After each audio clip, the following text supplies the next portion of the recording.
আসসালামু আলাইকুম রহমতুল্লাহ। আজকে আমরা আরবি ব্যাকরণের একটু কথা বলবো। খুবই অল্প কথা বলবো, কারণ হচ্ছে আমরা আরবি ব্যাকরণটাকে দুই ভাগে ভাগ করেছি। একটা হচ্ছে শর্ট কোর্স, একটা হচ্ছে লং কোর্স। আসলে আমাদেরকে শর্ট কোর্স আগে কমপ্লিট করতে হবে, কারণ শর্ট কোর্সের বিষয় উপর আমি সেই সকল বিষয়ে গুরুত্ব দিয়েছি যে বিষয়গুলো আরবি জানার জন্য একদম আবশ্যক, যে বিষয়গুলো আরবি ব্যাকরণের এবং আরবি ভাষার জান এবং প্রাণ। তো এই জান প্রাণগুলো সবার আগে শিখতে হবে। এই বিষয়গুলো আমি শর্ট কোর্সের মধ্যে ফেলাইছি। ঠিক আছে? তো আমরা শর্ট কোর্সের ম্যাপিংগুলো আজকে দেখব। শর্ট কোর্সের ম্যাপিংগুলো দেখার পরে আমরা শর্ট কোর্সটা কমপ্লিট করে ফেলবো। শর্ট কোর্সটা কমপ্লিট করার ফলে তার পরবর্তীতে আমরা লং কোর্সে যাব। লং কোর্সে আমরা পূর্ণ আলোচনা করে ফেলবো ইনশাআল্লাহ। আরবি ব্যাকরণটাকে যতটা বিশ্লেষণ ভিত্তিক পড়া যায় ততটা বিশ্লেষণ ভিত্তিক পড়া আমরা শেষ করবো ইনশাআল্লাহ। তো আমরা প্রথমত এখানে লাফজ নিয়ে কথা বলছি। আজকে আমরা ম্যাপিং করব। লাফজ মানে হচ্ছে ধ্বনি। এই ধ্বনিটা দুই প্রকার, একটা হচ্ছে অর্থপূর্ণ ধ্বনি আর হচ্ছে অর্থহীন ধ্বনি। অর্থপূর্ণ ধ্বনিকে আমরা সাধারণত মাউজু বলি, যে ধ্বনিটার অর্থ আছে, আর যে ধ্বনিটার অর্থ নাই সেটাকে আমরা মুহমাল বলছি। তো এই মুহমাল নিয়ে আরবিতে কোনো কাজ হবে না, এটা ব্যাকরণে আমাদের অংশ নয়। এই যে মাউজু, যে সকল ধ্বনি অর্থ দেয় সেই সকল ধ্বনি নিয়ে আমরা কাজ করব। এই ধ্বনিটা আবার দুই প্রকার, একটা হচ্ছে একক ধ্বনি, এটাকে আমরা বলি মুফরদ। যে মুফরাদ, মুফরাদ মানে একক, একক ধ্বনি। একক যে সকল ধ্বনি অর্থপূর্ণ হয় সেই সকল ধ্বনিকে আমরা বলতেছি মুফরাদ বলতেছি। এবং মুরাক্কাব, আরেক প্রকার হচ্ছে মুরাক্কাব। মুরাক্কাব হচ্ছে সেই সকল ধ্বনি যেগুলো যৌগিক ধ্বনি, যে সকল যৌগিক ধ্বনি অর্থপূর্ণ এবং অর্থপূর্ণ হয়, যে সকল যৌগিক ধ্বনি তাদেরকে আমরা বলতেছি মুরাক্কাব। আর এই মুফরাদটা, এটার অপর নাম হচ্ছে কালেমা। অর্থাৎ যত একক শব্দ, একক ধ্বনি আছে সেগুলোর অপর নাম হচ্ছে কালেমা। কালেমাতে আছে, কালেমাকে আবার তিন ভাগে ভাগ করা যায়। একটা হলো আপনার এসএম, একটা হচ্ছে ফেল, একটা হচ্ছে হার্ফ। এসএম, ফেল, হার্ফ এগুলো সবগুলোই একক শব্দ।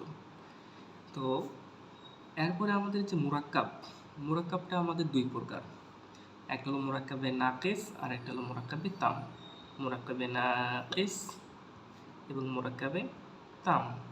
মুরাক্কাবে নাকিস হচ্ছে অসম্পূর্ণ বাক্য বলতে পারেন আপনি, অসম্পূর্ণ বাক্য, যেটা আসলে পুরোপুরি বাক্য হয় না, এটা আসলে বাক্যের অংশ হয়। আর মুরাক্কাবে তাম হচ্ছে এটা সম্পূর্ণ বাক্য হয়। ঠিক আছে? এই সম্পূর্ণ বাক্য আবার দুই প্রকার, একটা হলো খাবারিয়া, খাবারিয়া, একটা ইনশাইয়া। খাবারিয়া এবং ইনশাইয়া। আমরা শর্ট কোর্সে ইনশাইয়া নিয়ে কোনো কথা বলবো না, এটা আমাদের লং কোর্সে আমাদের আলোচনা হবে। আমরা শুধু কথা বলবো খাবারিয়া নিয়ে। খবরিয়াটা আবার দুই প্রকার, একটা ইসমিয়া, ইসমিয়া, আর একটা হলো ফেলিয়া। ইসমিয়া এবং ফেলিয়া। তো এটাই পর্যন্তই থাকবে। এই পর্যন্ত আমরা এটা না মোরাক্কাবে তামের খবরিয়া নিয়ে আলোচনা করব। এরপরে মোরাক্কাবে নাকিস আছে। মোরাক্কাবে নাকিসটা বেশ কয়েক প্রকার। মোরাক্কাবে তাওসিফ, এখানে মোরাক্কাবে তাওসিফি হয়, মোরাক্কাবে ইজাফি হয়, মোরাক্কাবে বিনাই, মোরাক্কাবে মানসাফ, মোরাক্কাবে সাউতি, এবং আরও মোরাক্কাবে আতফি, মোরাক্কাবে ইশারি, মোরাক্কাবে জারি। এইরকম আমরা বেশ কিছু মোরাক্কাব আমরা শিখবো এখানে। তো এখানে আমি মোটামুটি নাম লিখছি না। তো তারপরে আমাদের এখানে একটা গুরুত্বপূর্ণ বিষয় হচ্ছে এসএম। আমাদের এই শর্ট কোর্সের গুরুত্বপূর্ণ বিষয় হচ্ছে এসএম নিয়ে আমরা কাজ করব। এই এসএম এর চারটা বৈশিষ্ট্য আছে। এই চারটা বৈশিষ্ট্যই হচ্ছে আরবি ব্যাকরণের জান প্রাণ। ঠিক আছে? আমরা এই চারটা বৈশিষ্ট্য কি একটু দেখার চেষ্টা করি। এসএম এর চারটি বৈশিষ্ট্য আছে। এই চারটি বৈশিষ্ট্যের প্রথমটি হচ্ছে এসএমটি মারিফা অথবা নাকেরা হয়। এরপরে হচ্ছে আদাদ হয়, এসএম এর আদাদ হয়, এসএম এর জিন্স হয় এবং এসএম এর এরাব হয়।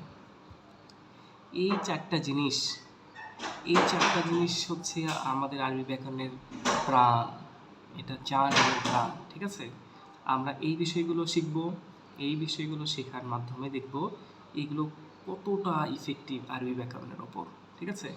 এই চারটার উপর ভিত্তি করে আমরা যত কিছু এখানে ম্যাপিং করে দেখাইছি, মোরাক্কাবের যত কিছু ম্যাপিং করে দেখাইছি, সবগুলোই কিভাবে এই চারটা বৈশিষ্ট্যের উপর নির্ভরশীল আমরা আলোচনা করব। তাহলে আমাদের সবার প্রথম টার্গেট হচ্ছে আমাদের এসএম-এর এই চারটা বৈশিষ্ট্যটা পরিপূর্ণভাবে অনুধাবন এবং মুখস্থ ভিত্তিক আমাদের এটা শেষ করতে হবে। আমরা খুব দ্রুতই এই বিষয়ে পূর্ণাঙ্গ লেকচার নিয়ে আসছি ইনশাআল্লাহ। আজকে এইটুকুই, আগামীতে ইনশাআল্লাহ দেখা হচ্ছে। আসসালামু আলাইকুম।